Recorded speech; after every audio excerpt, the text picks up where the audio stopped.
guys, Melvin here.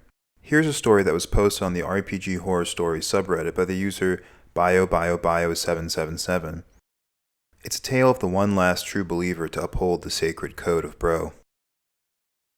What's up? How are you doing? I honestly hope you're doing well after all this. First time posting this, and most certainly something I was never expecting at all. TLDR. Guy thinks I'm trying to take his girl away in both game and real life. In reality, I was never interested in anyone. I joined a game where a DM wanted an extra player for her homebrew campaign. I was accepted, and I served as a handicap for this homebrewed land and as a way to zhuzh up the arc of their campaign. With the help of the DM, we finalized Hu Young, a 7-year-old long death monk, once a ruthless killer with only the aim of mastering death. He has since relaxed and focused on enjoying life while appreciating death. Essentially, a semi-retired killer monk. Here's what happened. The party had arrived on an island which was loosely inspired from several South Asian aesthetics. It's here the party met my character. After some introductions, some party banter, and even an accidental firework display that resulted in pissing off a tough grandma.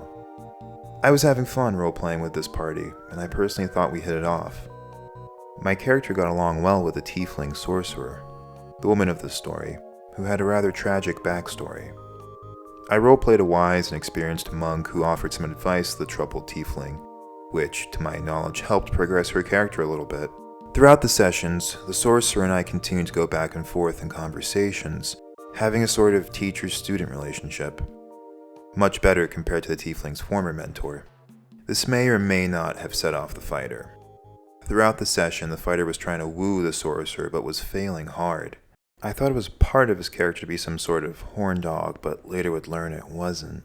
I get a message from the fighter essentially demanding me to stop cock-blocking him with the tiefling. He went off about how I was just a rando that never played with a group long enough to have a serious relationship. That he was currently with the woman playing the sorcerer. I responded saying that I was never, and I mean never, interested in any of the party members. There was no romance, and I just met these strangers and knew them for less than 2 weeks. I was in no way a threat to his relationship. That's it. And I ended the conversation there. The party and my monk finished off the big bad at the center of the story, and it was time to say our goodbyes. But not before the party and my monk celebrated. More role-playing and some party shenanigans. Followed by a final farewell between Hu Young and the tiefling sorcerer. It was there the sorcerer gave Hu Young a peck on the cheek and her thanks before she sailed off with the rest of the party. While listening to the roleplay of the other party members, I got a private message again from Fighter. This time it was him warning me to never come back to the party. Now that I was out of the picture, there was no way I could ruin his character and the sorcerer's romance dynamic. He even gave me advice on how to not ruin a guy's chances with another girl, citing the bro code. The session for me was done. But how it ended was annoying. This fighter pissed me off, so I screen capped the conversation and sent it to the sorcerer. There was barely a minute before the sorcerer, out of character, blew up on the fighter. She stated she was never with him and was not interested. The fighter was exceptionally delusional, talking about the hints she did not give, blah blah blah. I left immediately and needed a break after that. The DM and the sorcerer sent me a message apologizing for what I saw/heard. And had kicked out the fighter after I left. They were nice enough to invite me back in, but after that nonsense, I decided I'm going to hold off on D&D for a bit. Edit.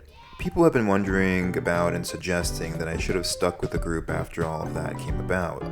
It's not that I didn't want to continue role-playing with this group, I just got mentally burnt out from all of that. I really thought I overstepped my boundaries, so I was tiptoeing around a minefield from my perspective. This arc for the players was almost 20 hours long, that's taking out breaks and such. That's 20 hours of me having to tiptoe around the fighter and sorcerer while also feeling mildly obliged to see this through for the DM and the others. Once I found out it was all nonsense, it was a relief, but it wore me out all the same. I'm not quitting D&D or tabletop in general, I'm just taking some time off to reset myself, start fresh and take up the DM's offer of coming back. That's the story. Though the fighter was kicked out of the party, he truly is a worthy son of the Coomer Nation. Carry the torch, brave warrior. I'm glad OP exposed those weird messages. Talk about making a mountain out of an anthill. It also sounds like the rest of the group was really cool. Hope they get the chance to have many more enjoyable games. Please let me know what you think in the comments, and thanks for watching. Alright guys, this is Melvin in the attic, signing out.